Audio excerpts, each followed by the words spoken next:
So if we just say your name and title. So my name is Ana Julia Alexandrescu Anselm. I'm the director of the Healthcare Systems Engineering program at Lehigh. I'm also a professor of practice in Industrial and Systems Engineering, and I'm a Lehigh IBE ISC alumna class of 2010. Thank you.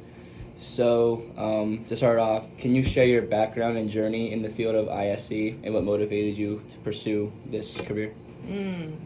So, interestingly enough, I did not really know what ISC was when I came to school. I actually did a lot of chemistry in high school, and I got a scholarship for engineering, so I thought chemistry, engineering, chemical engineering. That was my intended major. And then I took my first chemical engineering class and realized that what I thought chemical engineering is and what it actually was were two completely different things, and I didn't really like or didn't want to do what it turned out to be. I had different ideas. So I went through a bit of a crisis, and then I met Professor Storr, who talked to me about IBE, and then I met Professor Tonke, who talked to me about ISE, and both of them stressed this idea of flexibility and the idea of basically learning how to use data and various reasoning tools for better decision making. So my reasoning process was, no matter what I do in life, I'm gonna have to make decisions. It helped that it uses a lot of math, and I like math. And so all of those put together ended up being I think I want to do this. And I think the third deciding factor was that I really didn't know anything about it. So in my brain, it was one way of taking the most advantage of the scholarship I was given, learn the thing I know the least about. And so that's how I ended up in ISC. So did you know about IBE before and what it kind of stood for and what kind of, let's say, impact it could have when hiring people and within any career of engineering discipline? Actually, no. So I came to Lehigh as an pure engineering student. Okay. I learned pretty quickly, though, just thinking about myself and realizing how different. So I'm originally from Romania, and I finished high school there in June, and then I was here for freshman year in August. I hear your last name. Yeah. So because of that, I realized pretty quickly that the world here is very different from the world that I came through or came from, and so IBE became also a mechanism for me to understand and navigate my way around, right?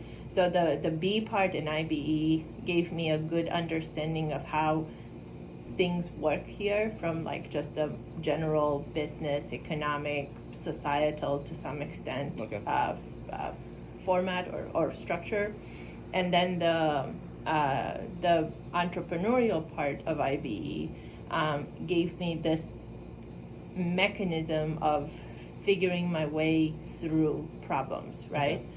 Whether that's developing a new product or new service, or whether it's just figuring out an unknown problem, how to tackle it and how to go about solving it. I got a lot of that from IBE.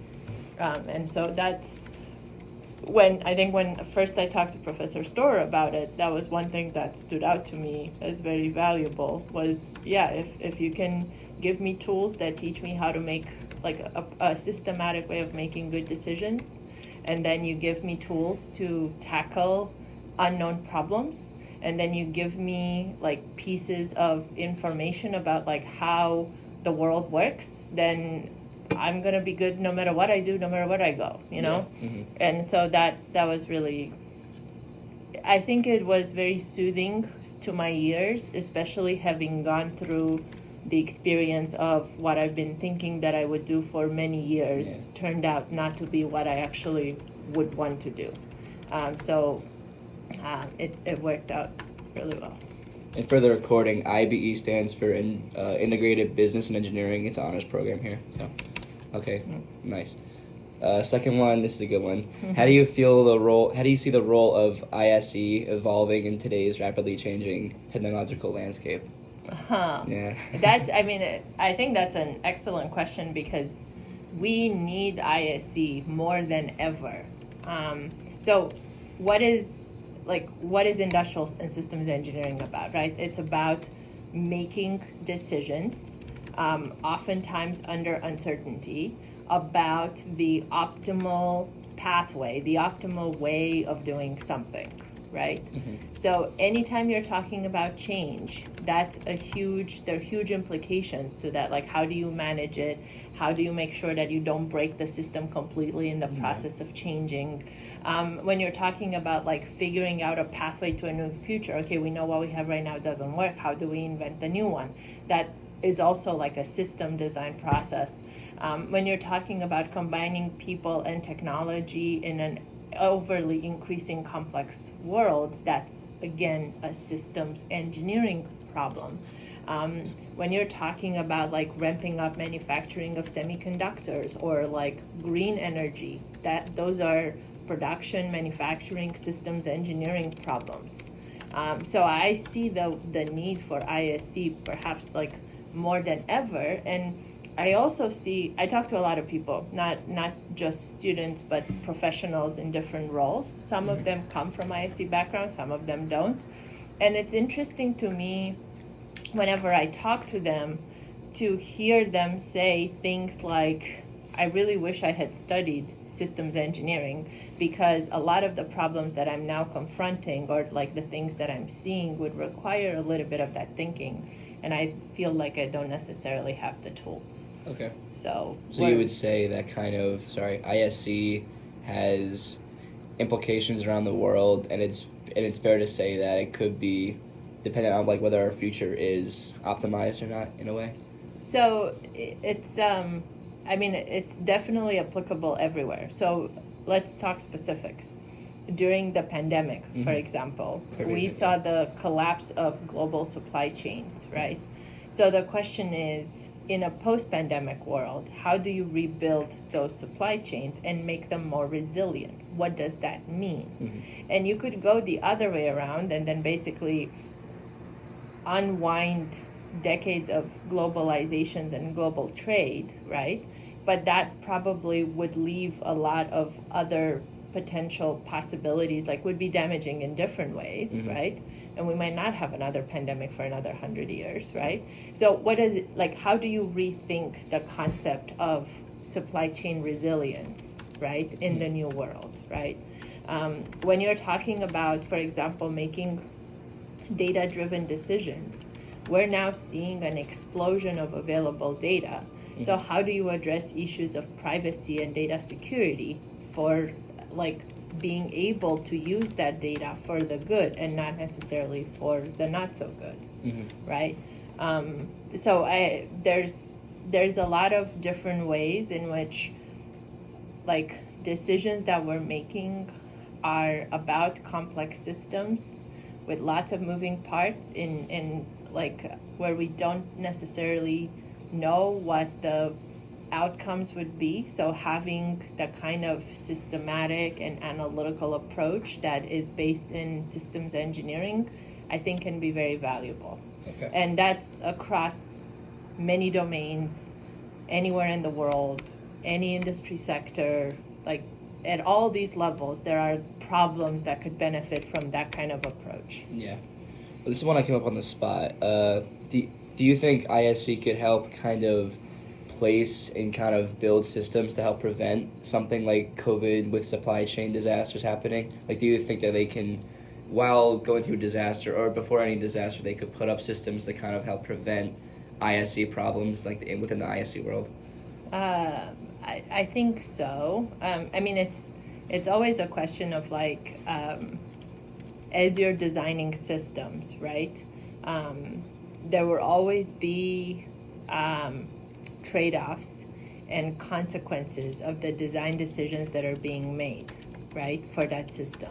So the question becomes which kinds of trade-offs and what kind of design decisions do you like are better for what purposes, right? Mm-hmm. And this is not an easy problem, and it's also not a problem where everybody agrees that this is the best way to do it, right? Because there's always going to be like there's always divide in a way. yeah, and it's not like very simple example. Let's say we have point A and point B, and we need to connect them with the road, right? If you want to make the, let's say, cheapest road to be if you want to make the shortest road, that's going to be a straight line. But if there's a gigantic mountain or lake in between, probably building like a tunnel or a bridge over it is not going to make it cheaper. So maybe it might be cheaper to go around, but now it's longer, right? Or maybe you do make it straight, but now it's super boring, so everybody falls asleep while driving it, then now it's dangerous, right? So you have all these different things, right? Like where you could optimize for different objectives, and then the outcome, the solution will be different, right? The part that I think ISC brings is a discipline on how we think of it. Well, wait a second. Let's figure out what we're doing. Let's understand what the trade-offs are. Let's systematically think through how we get to the optimal solution. And let's have a conversation about how we weigh these different and sometimes competing objectives so that when we get to the result, like we know, like we've done our due diligence, so we know that this is a good way or the best way for us to tackle this particular problem. Okay. And this is easier when maybe you're talking about how should I lay a parking lot to make most efficient use of the space I have to fit in as many parking spots as possible. Much harder to talk about like how do you design, I don't know, the health operations of a health system in a region. You know, like where you might have different perspectives that should be taken into account, and there's more subtlety and nuance there that makes it more difficult to figure out things straight. Okay. And I'm not sure how it was when you were in IBE, but you know that in the business side they have supply chain management, data analytics. Do you think ISC in a way kind of intersects with those disciplines within business, or is it kind of like half and half, like a little bit here and there? So I think from the get-go, ISC has been an interdisciplinary field. So because I think you could ask the same question, I mentioned manufacturing, right? And then like one could ask, well, doesn't that deal with like mechanical engineering or material science? And we can talk about like printing circuit boards, and it'll be like, well, shouldn't electrical engineers be involved in that? And so I think as far as our field is concerned, it's always been sort of like sitting at this intersection between business, math, and computation. So for example, in other schools, department like ours are actually in a business school. In other schools, department like ours are actually in the math department, or like people like us work in the math department. And then in some schools, they're in engineering. And largely it's because like the problems tend to kind of have all these different components, right? Oftentimes there's a real world scenario. Like for example, UPS has to deliver 120 packages. That's how many fit in a typical UPS truck. So 120 packages in a day, right? That's a real business world problem that UPS has to solve. And if they do it poorly, that poor UPS truck driver drives 16 hours versus being able to do it in 8 hours. Actually, I don't think it's legal for them to have to keep driving for 16 hours, right? We might not be able to deliver all packages, right? Driving more means more wear and tear on the truck, means more carbon emissions, means a lot of things, means more trucks on the road or more cars on the road. That car is on the road for longer, right? So there's a real business need from the perspective of improving profitability, from the perspective of improving operations, from the perspective of like from a social perspective, minimizing congestion on the road or like improving the life of a UPS truck driver. There's a real need for that problem to be solved. Now, how do you solve it? Well, it turns out that it's a mathematically complex problem, so you need math people involved, and turns out that the better data and the better algorithms you have, then you can solve it better. So now you need the computational aspect of it, right? Yeah. And then once you come up with the solution, it's no use if it sits in your computer, in your laptop, and you have to have 2 PhDs to be able to run it. Yeah. It has to be actually a usable solution that can be deployed for a fleet of trucks that can react to data in real time, that can direct the truck to drop things off at the loading dock, not at the front entrance of a bank, and so on, right? So you see this, even this example includes elements from different perspectives. So you kind of have to have this like multidisciplinary approach. And a lot of these elements, like mathematicians, work on traveling salesman problem versions, which is what this one is a version of. But they also work on many other things, and they have to develop other tools to be able to work on that. And then computer scientists work on lots of like algorithm optimization things. One of them is this particular problem, but also other things. And they develop software applications, one of which is this, but also other things. And then business people have to like make a business case for like integrating this as part of their operations. And operations people have to figure out how to like retrain truck drivers on how to like run their routes and things like that, right? So there are disciplines that are involved, but not any single discipline can do it all, right? Yeah. That's a huge role of systems engineers, like putting all the pieces of the system and making them work together as a system, right? Absolutely, because I've heard plenty of times from Storer and Costa that it's optimizing. That's what ISE is, so cool. Next one, let's see. Here we are. All right, simple one. What are some common career paths within ISE? So I would say probably that any industry is fair game. As long as it has something to do with decision making, with analysis, with systems, so things like I would say maybe complexity, then that and decision making that creates career paths for ISEs. So you can see that in like people go. For example, I just watched a video from the Institute for Industrial and Systems Engineers. It's a bit old, but like the person in the video, like 2 of them were working in healthcare and hospital systems. And they were working on these kinds of optimization operations problems, but from a health system perspective.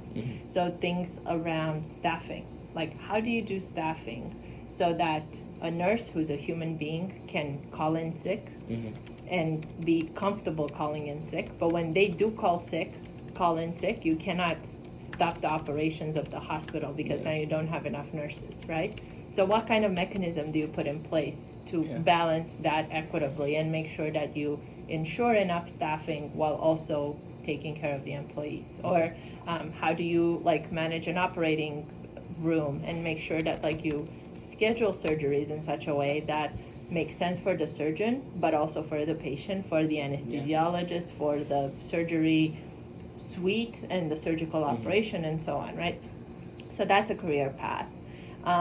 In the same video, there were a couple of engineers that are working at the space station. Actually, my father-in-law is a systems engineer who's worked for NASA for like 30 years because coordinating a space mission involves a lot of different pieces, right? They're like people that build, people that have like satellites, like mission control, timelines, materials, like different contractors being involved. So once again, lots of moving parts, lots of different technologies, lots of different processes, and lots of decision making that if it goes well, we land on the moon, and if it doesn't go well, we probably crash on the way there, right? So that's another career path. One that easy comes to mind is anything related to manufacturing and production. How do you make things, and how do you make them with high quality, low defect, and within budget, and like at a cost that is actually affordable for people to buy. Supply chain is another one because there's a lot of math that goes into how do you move things and people from where to where and how. airline operations and like airport operations, because those are massive, large scale, like operational environments. And I'm probably forgetting a million other things. Yeah. Like I met It's that someone. broad. Yeah. Yeah. It's basically, so someone, one of my professors, ISC related, basically once said, as long as there will be people doing stupid things. And as long as there will be people doing stupid things, there will be a way to do things better. Mm-hmm. Now, paraphrasing that a little bit, it's not necessarily that people do stupid things because it's in human nature, though there's certainly that aspect of it as well. But it's also that in many situations, the complexity of the situation or of the task is such that as a human being, you do not have the means to know what's the best way to do it. Okay. Right? Like, it's as smart as you would be, if you looked at, like, say, the list of packages that a UPS driver has to deliver in a day, or the list of flights that a specific aircraft has to do in a week, there is no way that you as a human can come up with, this is the best sequencing of all of these. Like, it's just not, it's beyond our brain capacity, right? Mm-hmm. And so anytime you have decisions that involve complexity, that involve lots of different things and can have consequences that are not immediately visible, you're always going to need systems engineering. And that can happen in pretty much any domain of activity. Mm-hmm. All right, very nice. This will be the last one about ISC in general, and then we're going to get into a couple questions about why you chose healthcare engineering, what you specifically do. And if there's anything you can't say, you can just say that. That's no problem. So, in your experience, what are some of the biggest challenges that you face with ISC? Not really specifically healthcare, but just ISC in general. I mean, so one that probably annoys me is that there's still a lot of people that don't understand or know what ISC is. Yeah.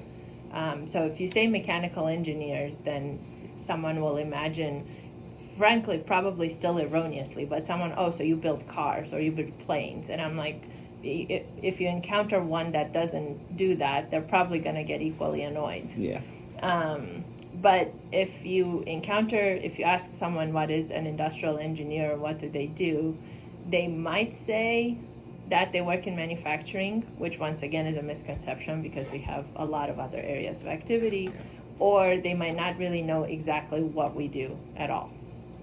So I think that's probably one of the challenges that I'm trying to work on with Outreach ISC and the work that I've been doing, is try to find ways to raise awareness so that people can know and understand better what industrial and systems engineers are and do. And I think that's particularly important where people come from other domains, so that you can have that bridge that says, hey, you have problems that these people are usually pretty good at solving. So problem meets solution, so that you can kind of spread that knowledge beyond the settings in which has been traditionally applied. Okay. And you think that makes your job harder, or it's just kind of annoying, as you said? I mean, it's, in a sense, most of my experience is actually interfacing with healthcare. Okay. So in healthcare, I think it's dispiriting because I see issues that have been solved, that we have solutions for, but they're not aware. Yeah. And I know that if they had one or two industrial and systems engineers somewhere in there, they would be aware. Like that connection would be established, and then the information and the knowledge would transfer a lot easier. Okay. You know. So yeah, that's so in a sense it's not, I wouldn't say harder, because we're generally pretty, we straddle a good balance between being people-oriented and being math-oriented. And by force of our training and the kinds of ways we think about problems, we're we have to be good at like interfacing with many different people from many different backgrounds. So you definitely see people who are trained industrial engineers and then started towards finance with portfolio optimization, which is definitely an area of overlap. Yeah. And then as their careers progress, they like the finance part more and they went more into that direction. Nothing wrong with that, right? Or an industrial engineer who started in a role where they were doing some kind of like complex like implementation of like optimization algorithms and found out that they really like the software engineering part more than the algorithm development optimization part. Yeah. So they took it in that direction, right?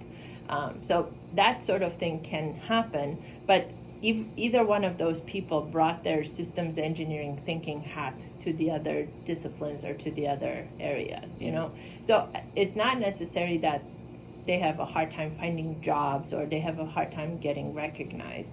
It's more the other way. When you want to be an industrial and systems engineer and you want to help these people solve their problems in other fields, and they don't necessarily know that you can be someone that they could work with on these topics. Okay. Now we're gonna get into the kind of more specific ones. Like, so first, for example, are there any particular skills or competencies that you believe that are essential for success in ISE and not healthcare? Well, yeah, we'll go with healthcare first, and then just ISE in general. So I would say definitely math is important. Being comfortable with data and using data to drive decisions is important. And depending on which direction you want to go, working with other people, like this is especially true in healthcare, but working with other people, it's usually important. Communication, because perhaps this may happen in other engineering fields, but it definitely happens in ours. We find ourselves working a lot with other fields. Yeah. So we very rarely are one industrial and systems engineer in a team of other industrial and systems engineers where we can all use short-term shorthand like OR and TSP and everybody knows what we're talking about. Yeah. Most often we're working with people from other fields, so being able to communicate across disciplines is very important. And I think for those of us that work in like system design and process design, it's really important to listen. So it's very easy to come in with an engineering mind, not easy, but it's easier to come in with an engineering mindset, observe something going wrong and saying, I know how this can be fixed, and then bam, give them a solution. Yeah. That rarely works because people will be resistive to that change, and it's also very difficult that you will get it right. Yeah.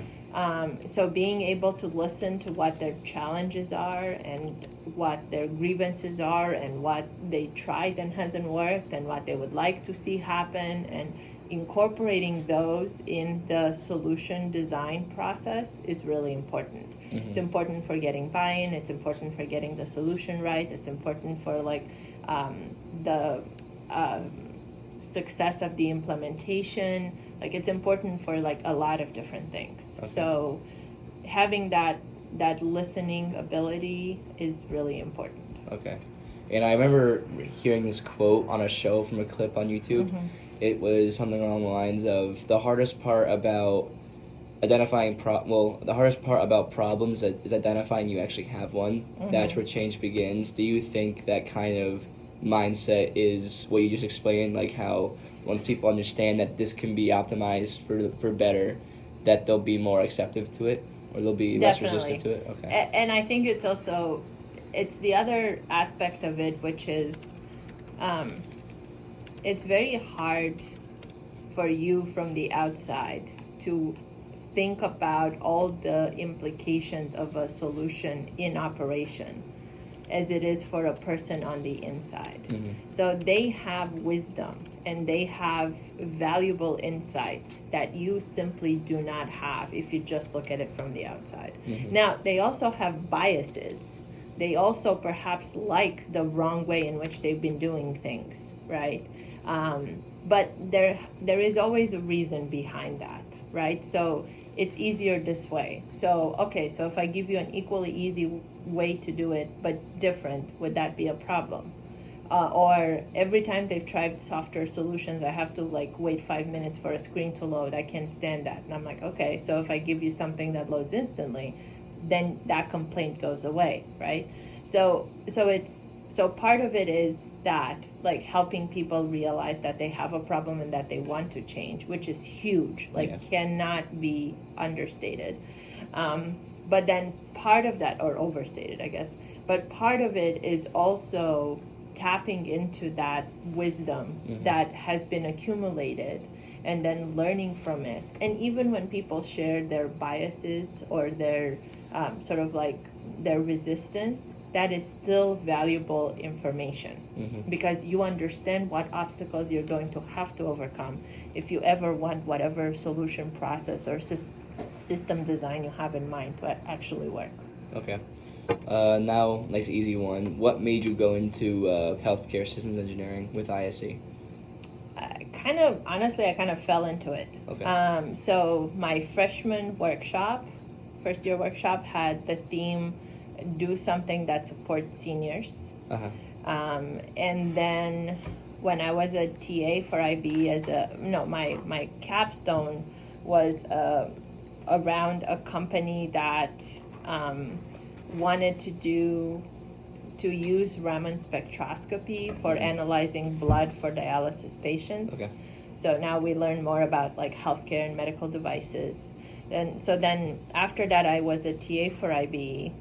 And by then I had 2 projects that had FDA medical device kind of connections associated with them. So I was a TA for a team that was doing something in the healthcare field, so I got to learn more about it than from them.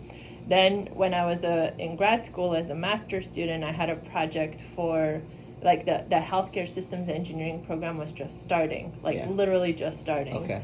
And they wanted someone to do a project with the medical company to kind of show what would be the systems engineering plus healthcare collaboration that would look like. And I was there, and I had this healthcare related experience from IB. So they said, Anna, do you want to do a project? Actually, it was me. Like, I want a project. And they're like, what about this one? I was like, that sounds great.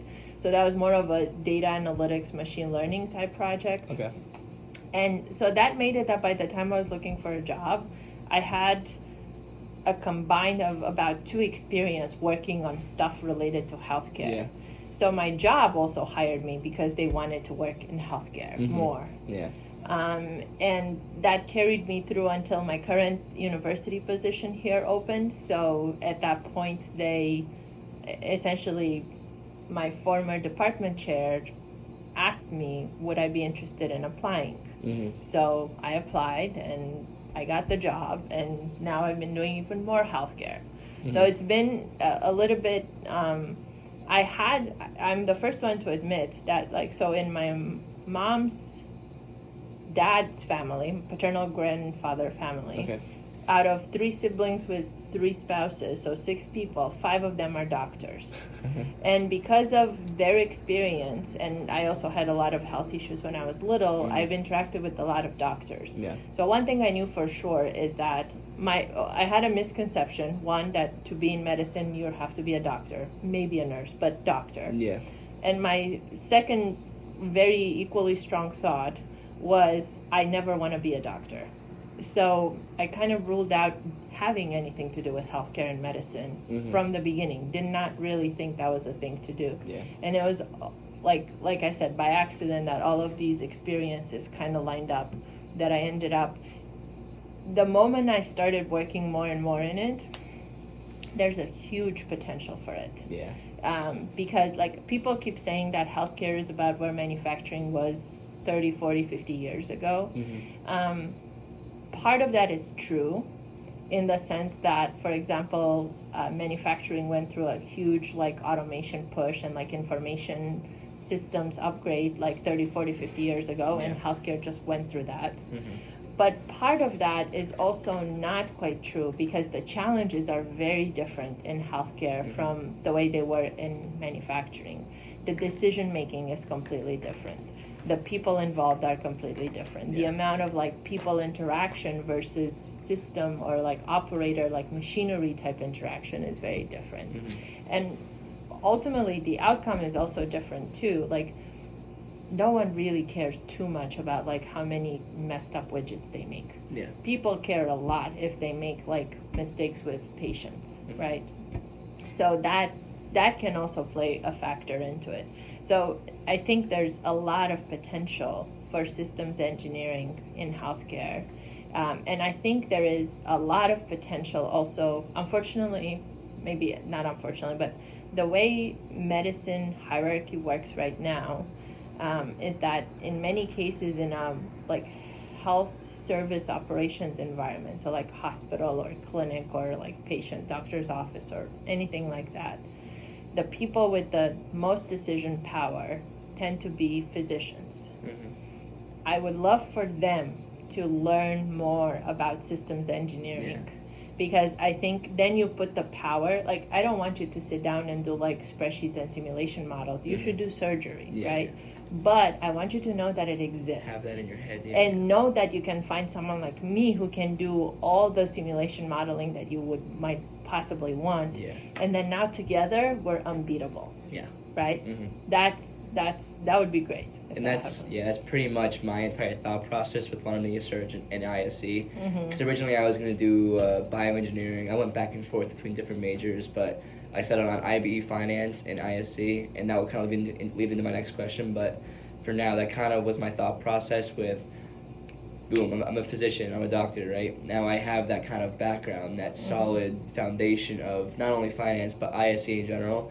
That's why healthcare systems right now seem so enticing to me because my mom and dad are in healthcare, dad being a doctor, mom being a nurse. And I see these actual real world problems, or pretty much most definitely insurance being how much of a money hog they are and probably kind of price gouging. So not really a question on that sense, but I entirely understand like your thought process, how both go very hand in hand, especially with healthcare, and that's pretty much why the reason I want to do the healthcare engineering as well. Yeah, and I would say that there's basically a continuum. So there are certain like operational decisions that I can make.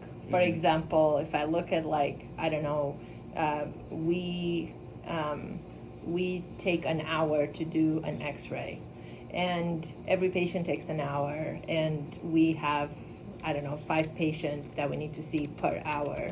Well, then we either get that x-ray down to, 12 minutes, or we have 5 x-rays, or some other combination in between, right? That's a pretty simple calculation, but those kinds of operational decisions I can make as long as the parameters are known, right?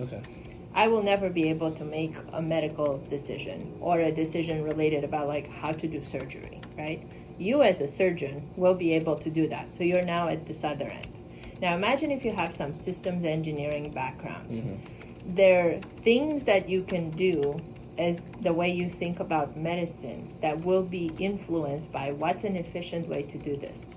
What's the most robust process that I can put in place for doing surgery so that I make sure that they're always high quality, right? When I have to triage things, like I have to address 5 things and I can only do 3, what's the best way to do that? Like there are certain things that you learn that will give you tools that you can apply in a clinical context. That's a space that I can never help you with, even if we had the best working relationship ever, right? I will never be able to cross that boundary when things stop being operational and start being clinical. Or clinical operational, right? But you will be able to, because you understand the systems engineering and you understand the clinical context. So you can put the 2 and 2 together in places where I, just as quote unquote engineering sidekick, would not be able to get to. Does that make sense? Yes, that does. So I'm just... No. Okay.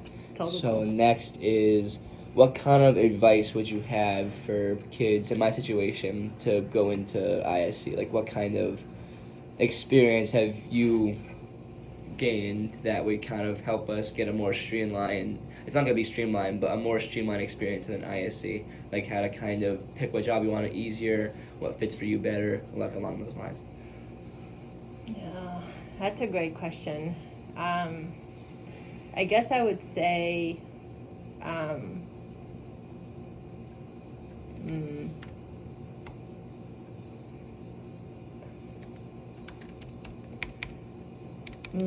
I guess I would say a couple of things. So I would say first that learn to listen and to communicate, because that's going to be really important. Now, I don't say this to say don't bother with the math. No, math is super important too, and like the technical and the analytical things that you learn are very important. But I would say, for example, if you have an extra opportunity to take a free elective, maybe choose a communication related class, right? Or like make sure that you intently place yourself in situations where you can work on communication skills. So that would be one.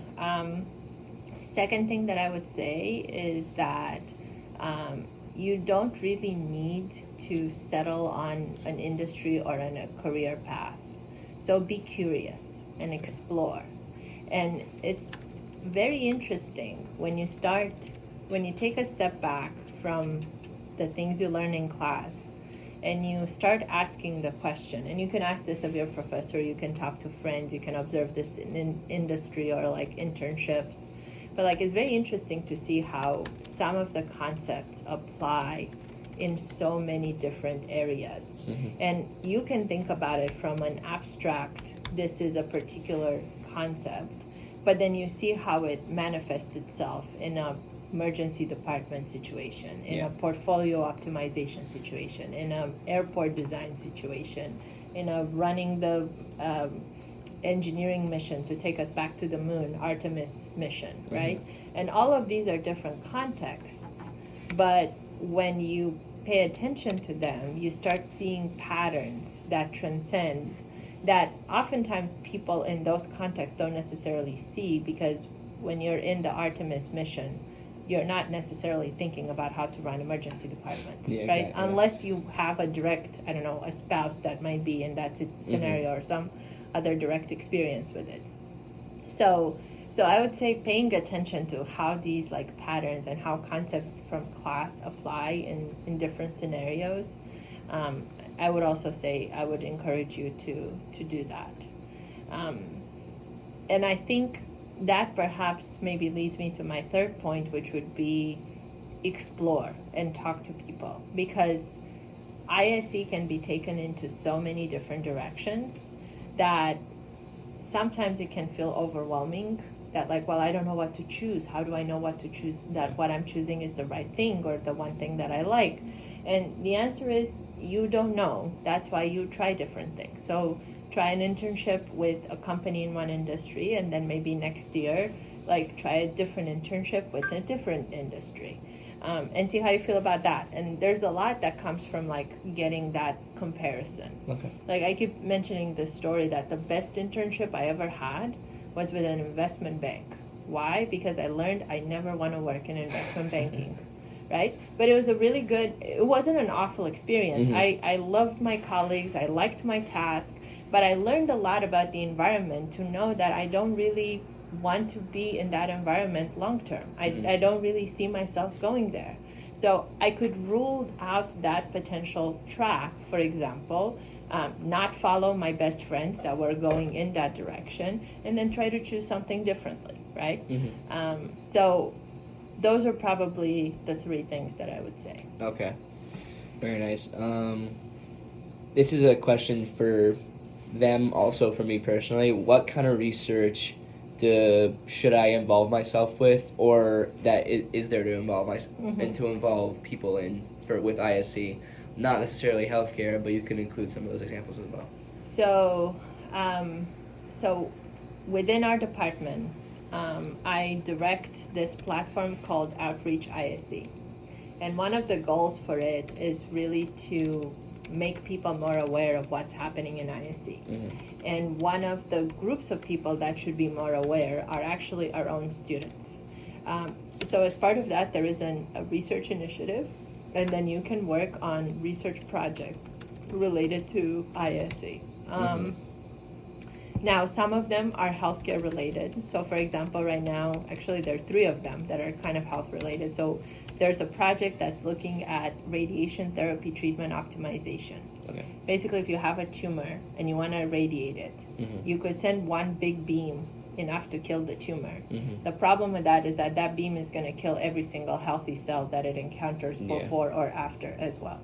That's bad for the healthy tissue. Yeah. So that's not how they do it, actually. They take many different little beams from different directions that along each direction there isn't enough to damage healthy tissue, but all the beams intersect on the tumor, so the tumor gets an extra big dosage. And there are lots of questions related to that, like how do you, like there are proton beams and photon beams, and some of them you can essentially, some of them is like the same intensity throughout. Some of them can spike at different times, so you can synchronize the spiking so that all the spiking happens when they intersect above the tumor. There are lots of questions related to optimization about how do you do that. That's a research area. That's ISE in terms of like how do you do it. It's math in terms of developing the kind of algorithm that tells you how to do it. And then it's also healthcare in terms of like if you can break that, then that can be built into solutions that any radiation oncologist can use. Right? There's another one that's more operational related, which is looking at building a scheduling tool that can help resident rotation scheduling. So in a hospital, like an academic medical center, residents have different rotations that they have to go through to finish their training.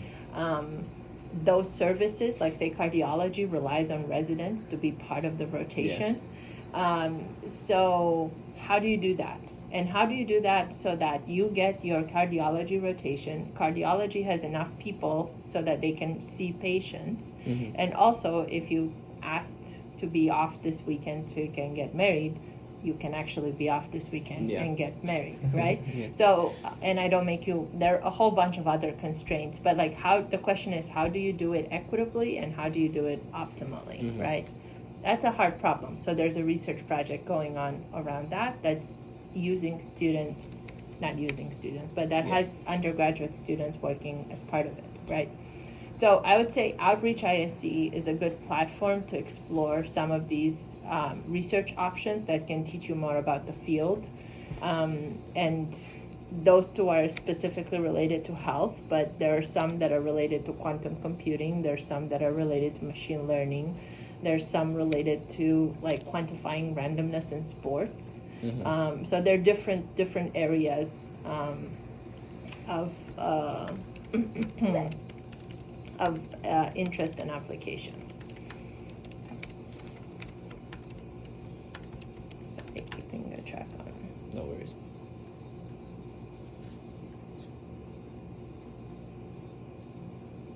Okay. All right. Last one actually. What research have you been involved in, like that you have personally taken? Well, what research have you personally have participated in within ISE that kind of helped you? Well, just that you just been involved in.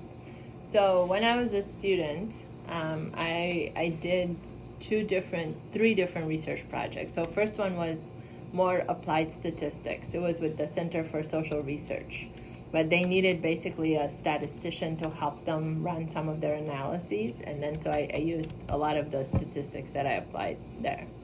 My second one was with one of the ISE professors. She's no longer here, but she was working with a company who was trying to make decisions about whether to make things ahead and store them or make things to order.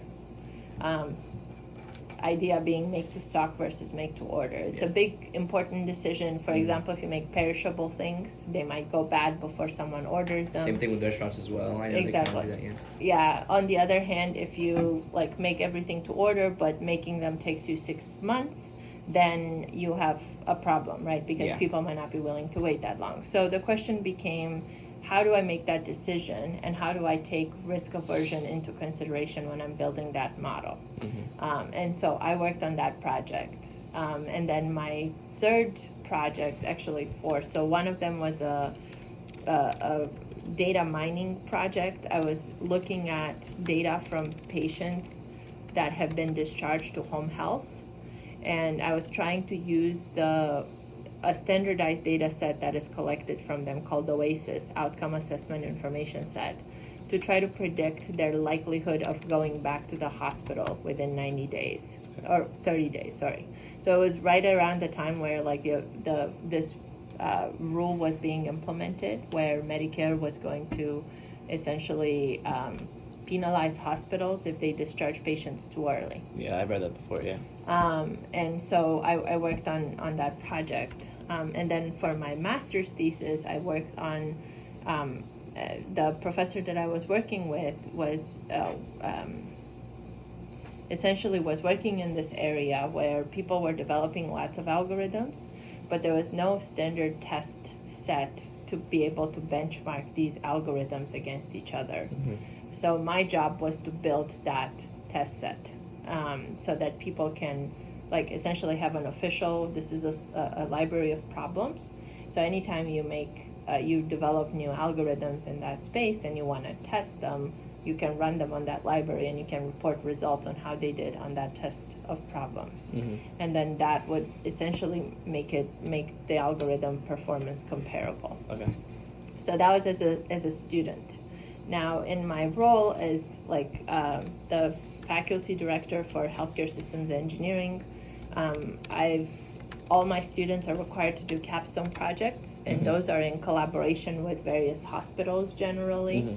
And part of them are research and part of them are kind of consulting. So research in the sense that we oftentimes have to investigate the problem and figure out what's going on, figure out what tools we need to be able to solve it.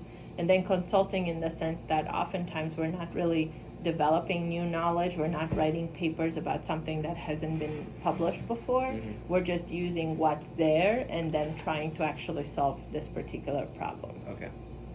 So sometimes they result in like relatively novel approaches, but that's not necessarily the goal with which I pursue it. Yeah, because I was actually meant to bring this up for the last question. I did research on pancreatic cancer in high school. We did an internship with our local hospital for our school, and we kind of collaborated there. We went in, and depending on what discipline you were in, I was in general surgery, so I witnessed an actual general surgeon physician go on rounds, observe patient care, walk in on surgeries, and be able to kind of look at that, which is really cool. It really got me into the medical field, like even more than I was before. So yeah, that's pretty much it. I like if I can actually send you an email with my paper. I have also a physical copy that I can give you just of my paper that I wrote. So I can email you that, and I can get you a physical copy as well. I'll drop that off here sometime this week or next week. Just emailing is fine. Okay, yeah. It looks very professional though in the little folder. So. But that's pretty much it. So I appreciate your time. Thank you very much. Oh, my pleasure. All right.